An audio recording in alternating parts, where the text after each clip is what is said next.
So now I would like to hand over to you, Laura. Laura will present something on international cooperation in Societal Challenge 6, and I'm looking forward to what she has to say. It works, I don't need to. Wow, this is the first time when you are all sitting down and I am standing up, so I thank you so much for this impressive turnout, and thank you so much to the organizers who put a lot of effort and thought into this. I will be talking today about international cooperation, and at first this might seem that it's a presentation that it's targeted to international partners. It's what we would call partners from associated countries and third countries, but in my opinion, those are the people who probably know the most about international cooperation. If they have an aha moment during my presentation, I will be more than happy. But the main audience, in fact, are the people from the member states who will submit proposals under topics that require or encourage or hint to international cooperation. And by including the international dimension in their project will increase their chances of success and responding to the requirements of the call. So this is the thought behind the presentation. I want to emphasize that international cooperation is not a goal in itself. We don't do international cooperation for international cooperation's sake. So when you introduce an international dimension in your project, make sure you have a clear argument as to why you are doing it. Of course, it's not enough because it's in the text of the call. It's how you interpret and how you strategize and how you put a vision and potentially values behind this inclusion of the international dimension. It always pays off to search a little bit, dig a little bit in the EU documents, and if you have time to read only one document on international cooperation, it's a communication from 2012, where the Commission really sets out the main points that it tries to achieve by involving international partners in Horizon 2020. This was done in preparation to Horizon 2020, will be valid for the entire duration of 2020, and you may expect something similar to be issued in the context of Horizon Europe. If you look at the areas I highlighted, the main reason, of course, is access to knowledge. We are a huge knowledge producer in the world, but we are not the only ones, certainly. And we can benefit, of course, from learning from our partners. Open up markets, which could be for the economic benefit of both parts. As you know, the innovation component under Horizon 2020 is rather strong, and it will be even more strengthened under Horizon Europe. Sharing expertise. To give you an example, we had recently evaluated a topic on the integration of migrant children. Well, chances are somewhere in the world, somebody got it right. And we can learn from those people. We don't have to start from scratch. We have to build on the experiences out there, whether they come from researchers, policymakers, or even practitioners. There's somebody out there who has an idea that we can readily take and apply in a European context. Improve research quality, of course. There is extensive data on this.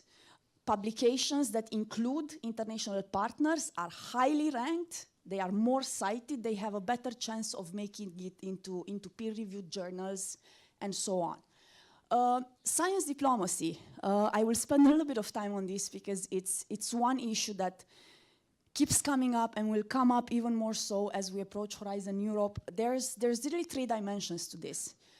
The first is we are trying to attract funding, external funding, into Horizon Europe.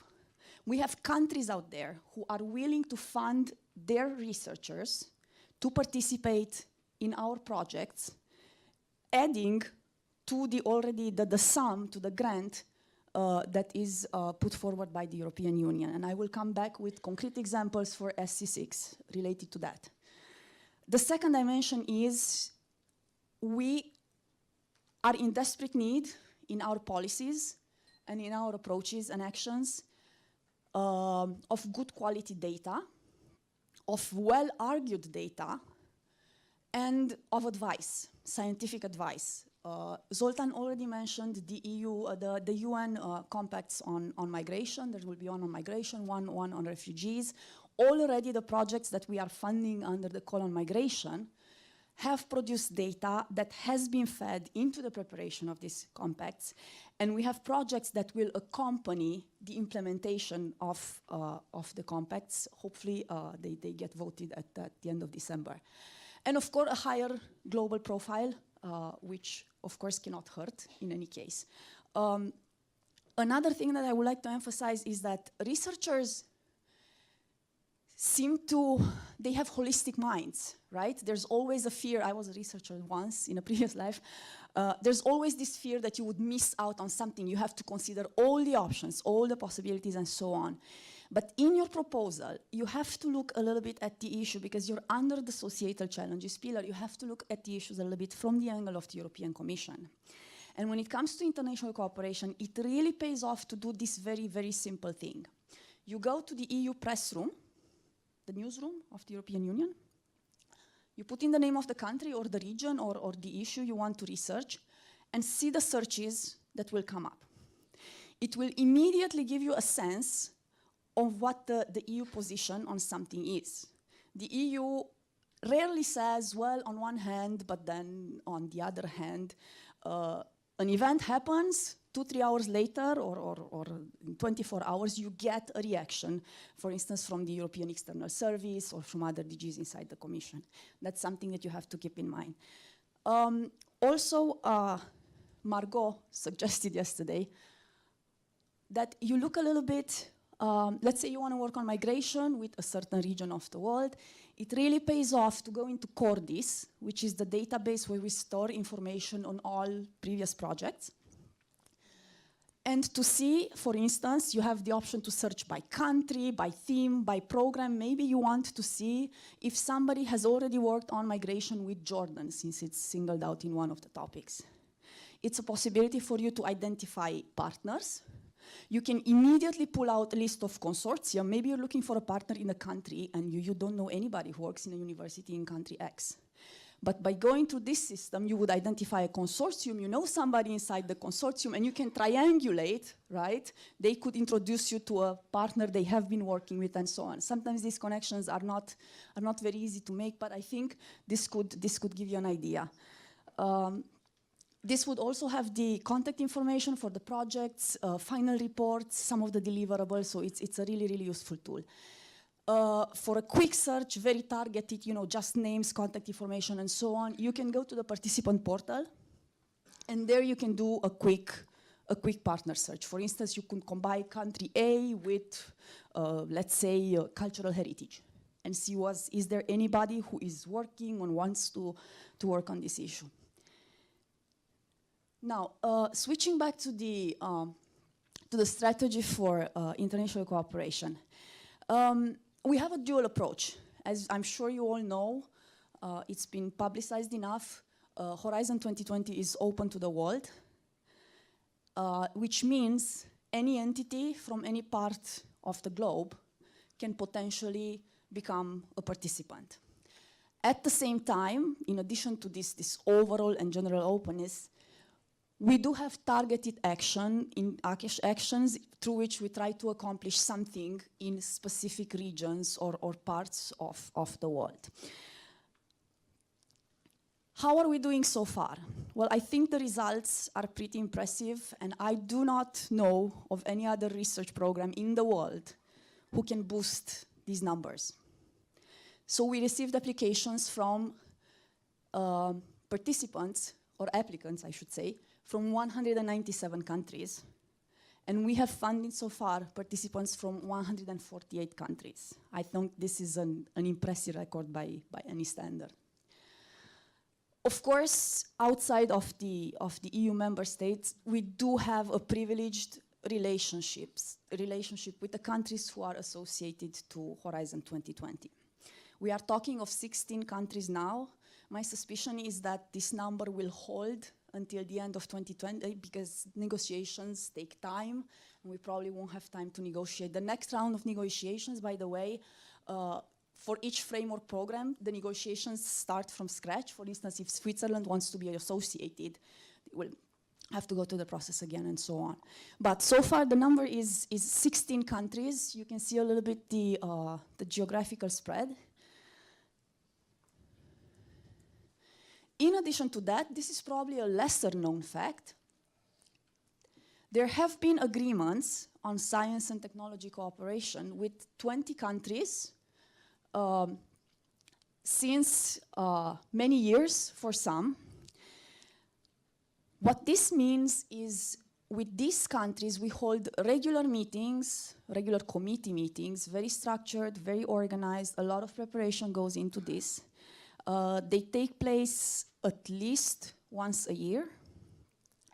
And there we report on the state of play of cooperation. We look at our priorities, we look at their priorities. We try to create or to identify an overlap between those.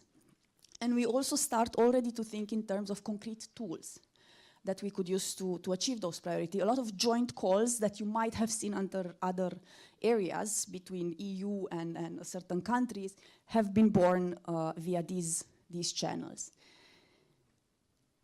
Of course, there's the issue of funding. So we are open to participation from around the world, but of course there is a differentiation when it comes to funding.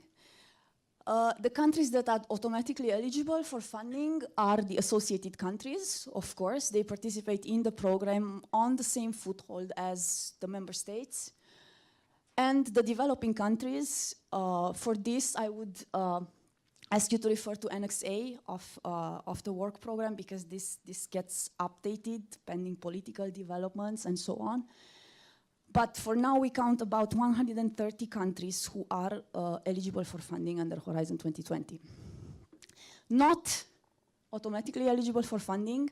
This is something that has changed since FP7, when countries such as China, Brazil, or Mexico still received funding. But now we have a certain threshold of GDP, which represents the cutout point between being eligible and not being eligible.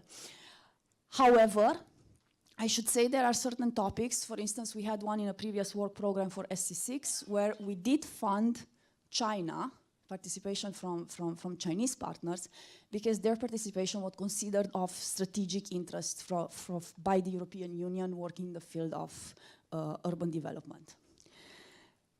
It is the responsibility of the partners. For instance, you could have Canada, Japan, the US, and so on, to provide their own source of funding when they integrate a project. However, be aware that on their side, their governments and their research administrations do sometimes have in place schemes in which they match funding if a partner gets accepted in an EU project. What are the numbers under SC6? These are the numbers of participations for the associated countries. There's only 14 on the graph because we still don't have a participation from the Faroe Islands and Montenegro. As you can see, the top performers are Norway, Switzerland, and Turkey, then followed by Israel and so on. And now it will get very lengthy. These are the third countries, so not the EU member state, not the associated countries, everybody else. And here you can count 52 countries. So when you add 52 third countries plus 14 of the associated countries plus the 28 member states, you will reach the number 94. So including everybody, we are working with 94 countries under SC6 as it stands now. By the way, I extracted this data yesterday, so it should be valid unless our colleagues in REA skewed the data by signing another grant agreement in the meantime. We will email this to you so you can take a closer look. I'm not sure how visible it is. But just to explain maybe some of the numbers, you see increased participation from China because, as I said, there was a call in which we funded Chinese partners, which of course explains why they why they join in such big numbers, and I think there's about 6 participations under one topic. And I think it's a similar situation for Brazil. United States, they are always eager to participate in areas that are of interest to them. And then you look a little at the other numbers. I should say, when I said that there's 148 countries involved under Horizon 2020, keep in mind that also covers the European Research Council, where there's a lot of diversity, but most of the diversity in nationalities comes from the Marie Sklodowska-Curie actions. So if we exclude Pillar 1, the mostly mono-beneficiary pillar, I think SC6, I haven't looked at the number, but I took part once in the presentation that had the number about a year ago. And there, SC6 was the most diverse in terms of the corners of the world that they have reached. So when our commissioners or the president of our commission goes to a mission somewhere in Africa or the Middle East, and we get called on by the External Action Service, because now we integrate all policies, right? Research and innovation is up there with the economic policy, with the cultural policy, the migration policy, and so on. And they say, do we have any participation from country X? Because we are trying to achieve this and this in this country, and we want to know if there's already in place a bridge of trust, of confidence building. You know, are researchers talking on a certain issue so that politicians can come in and follow up in that direction. This is just a moment of pausing. I find it interesting that I'm talking to you about a cross-cutting issue in front of an audience that in many ways deals with cross-cutting issues, because both of them are. I used to work in the integration of SSH a few years ago, but the mechanism for integrating horizontally in Horizon 2020 these two issues is remarkably similar. You will be able to recognize immediately what I'm going to say. The thought behind flattening out, let's say, or spreading SSH expertise or INCO participation was somewhat similar, is that instead of confining them to one area of Horizon 2020, we would, so to say, free them and allow them to participate wherever they are needed. So I will say to you what I would say to somebody who works in transport and needs to integrate SSH. Well, where should SSH be? Where should INCO be? Wherever it makes sense, wherever it adds value to the project. That being said, there are some topics which, by their wording, right, it could be implicit, like, you know, address the global issues of, and when you think global, you already have to envision that you will have to get a little bit out of the EU borders. It could be something explicit as encouraging cooperation with certain countries, or it could be an eligibility criteria, which, if not met, would disqualify, flatly disqualify your proposal from reaching the score. I singled out for you, I'm not going to go into the text of the calls because Zoltan already summarized those, but I singled out for you some of the topics where you have these hooks, let's call them, for international cooperation, points of entry, it's just pick your term. The first one is Migration 1, and if you looked a little bit at the migration call, it is a wonderful story. It starts with the big picture, which is Migration 1, which looks really at the global patterns and motivations for migration. And so it explicitly says that this global perspective should be there, you know, and that we should look at international migration flows. Now, I can envision a project that says, you know, we don't need to look for expertise outside of Europe. We know everything there is to know about the international patterns of migration and so on. We have everything in-house. We're just going to put it together and we're gonna serve it to you. Or somebody who says, for this, we will have to involve country X because they are one of the leaders in the field. Country Y has a database on, you know, and they will give us access to it, and so on. I cannot judge on the outcome of either of these proposals. I will let you draw your own conclusions, but think which one, you know, which of these proposals will be the most credible in the end and most likely to achieve what the Commission is asking you to do. Also under migration, there is a topic on addressing the challenge of migrant integration through ICT-enabled solutions. There, they do single out in the text of the call the associated countries. So this is something that you need to keep in mind when putting together a consortium. Migration 7, here things are really explicit. International cooperation is encouraged. Again, there could be a scenario in which you say, well, you encourage it, but we think it makes no difference. We have everything we need in-house. We're just going to deal with the information we have. But here, I think it's a clear-cut case in which we cannot be blind as to what is happening in the world. Canada is one of the partners that in 2018 has signed an agreement with the Directorate General for Research and Innovation, in which they pledge that if a Canadian partner is part of a winning consortium under Horizon 2020, under the migration call, this is specifically on migration, they will fully fund that partner, and I think this is at federal level, and if the partner is from Quebec, there's an added $50,000 which will come from the Quebec side to top up that funding. If you're considering adding Canadian partners, you should talk to them, remind them they should be aware that that possibility exists. The same thing applies for Brazil. Brazil has a little bit of a cross-cutting approach.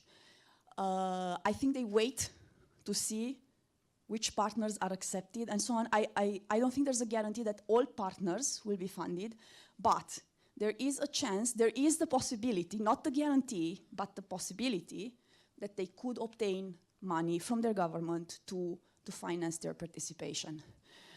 South Africa and Jordan, of course, South Africa has been a partner, you know, working on migration for a long time.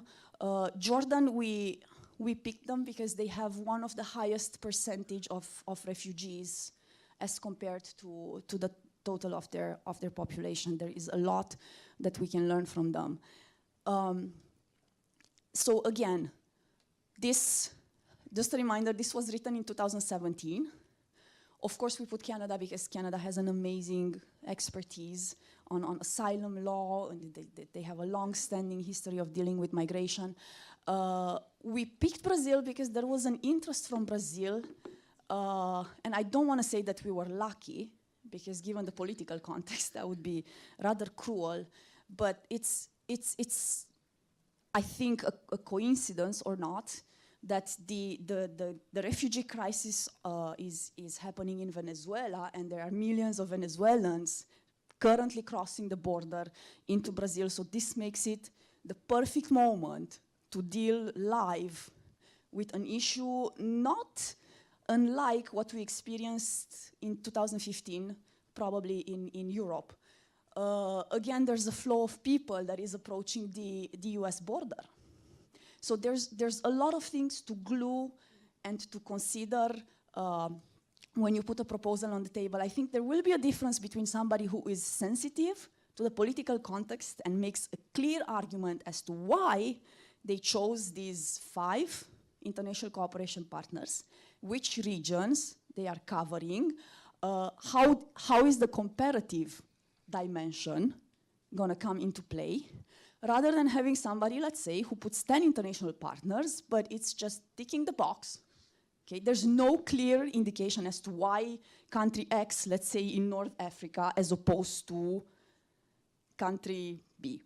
One of the interesting proposals I read on migration, just to give you an example, they were making the argument for introducing one of the countries in the North Africa. And they said, if we had written this proposal 2 years ago, this wouldn't have been our country of choice. Because it was a transit country, you know, I mean, yeah, migrants pass through, but then they would just go. But now that specific country has become predominantly a country of origin. So it's people from inside the country who move in large numbers and try to cross the Mediterranean to reach the EU shores. And that was a very compelling argument because it shows that they were adapting to what is happening in real time. And it's a promise that down the road, they will be able to keep up with the events and provide something that is solid and pertinent at the same time. Coal transformations, again, this is a very important one. It also has something to do with opening up markets for EU innovation, but also it has ties, very, very stable ties with development. I think cultural heritage is still something to be developed as an area of intervention into solidifying the economies, for instance, of developing countries. But this topic refers clearly to collaborative tools that would be used in Europe and beyond. Again, there's your hook. It's beyond. However you define it, it's going to be up to you. But it has to be coherent. It has to show a strategy. It has to show that it has something to do with the EU priorities in the region and especially in the EU neighborhood. Always refer to the EU neighborhood. Under the coal governance, I think there's more topics here. Trusting governments. It says that it may draw on experiences from outside Europe where relevant. I think the issue is prevalent in many other parts, countries and regions of the world. When it comes to governance 5, there's a clear requirement to introduce, this is an eligibility criteria, to introduce at least 6 different member states or associated countries. So make sure you do the math. Drivers and context of violent extremists in the broader MENA region. There, it's an eligibility criteria. Don't get fooled when we say at least one. I mean, it's the minimum, you know, the legal services will always say, put at least one, it's the safe option. I doubt a proposal that has one partner from that region, given the title of that topic. I don't even have to go and read the text. I can guarantee that a proposal that has one partner from one isolated country cannot deliver on what this topic is trying to achieve. Governance 17, democratic crisis, of course, it looks at different democratic traditions and pathways. We are not the only ones in the world, unfortunately, having problems with some parts of our democratic systems. And then, of course, governance 18, just because this builds up on something that was built with the OECD. So we expect a broader involvement a little bit beyond the EU member states. On that note, I would like to just hint that the international dimension will be strengthened under Horizon Europe. There will be larger and better opportunities for association. I think we will see some new players which we never had associated to EU programs before, which is quite exciting for us. Please keep in mind that we are shifting the terminology a little bit. Under Horizon 2020, we referred to societal challenges. Under Horizon Europe, the corresponding pillar becomes global challenges, because we are all working now towards achieving or implementing as much as possible the Sustainable Development Goals. And I'm sure very soon, when we have an info session on Horizon Europe, we will be able to tell you more on that once the proposal on Horizon Europe is approved. Thank you. Thank you. Thank you, Laura. So as we are really running out of time, I mean, we started late and then we had a technical problem, so now we are running really late. I would like maybe one question for now, and then later you can approach Laura during the break. Is there any questions? Yeah, there in the back, I see a question.